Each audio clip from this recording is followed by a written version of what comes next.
system, and then you should put it on a timer so that it comes on automatically for you.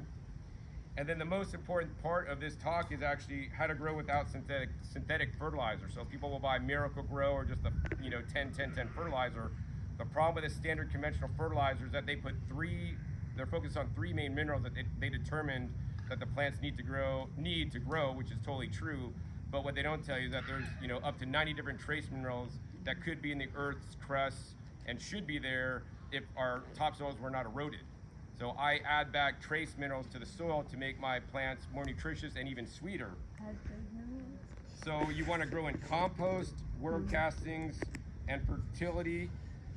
Worm castings for fertility, rock dust for the trace minerals. You could also use like seaweed or kelp for more minerals, and also they have these plant auxins that are basically growth hormones for the plant that are from kelp. And then I also recommend compost tea. And then basically what it is healthy soil equals healthy plants equals healthy you, because we are literally the result of the soil, because all the food on the planet comes from the soil, and it's like maybe some algae. And then the other thing that's very important I want to discuss here, because I know a lot of you guys, or everybody here, is mostly vegan, and I want people to realize that if you're buying organic produce and you think, oh, organic's healthy, I'm buying organic produce, the problem that I've seen with organic produce is that what is the fertilizer they're using for organic produce? They're not using rock dust, they're not using worm castings for the most part, they're probably using compost, but the problem is the compost is probably from factory farms, because the factory farms produce all this waste product, including manure, tons and tons. It smells. I'm living in cities where all summer long just smells like manure. Also, besides manure, they use parts of the animals that are not typically eaten. So people don't eat bones. They grind up the bones, put it into bone meal, which can actually spread contamination and diseases to humans, which in the UK, a lady lost her life probably because of mad cow disease because of the bone meal, because she was vegan, in the fertilizer.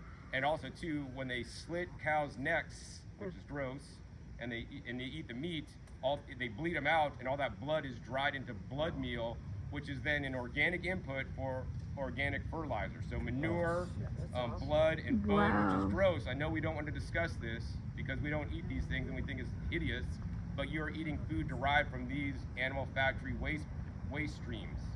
And so that's why when you grow your own food, I don't choose to use blood meal or bone meal or manure from cows, because it could be contaminated with heavy metals, aside from the antibiotics and other things. Plus, it just grosses me out, and I don't want to support those industries even in a secondary manner, right? So I'm glad for companies that have products like this one called Vega-Gro, and this is a veganic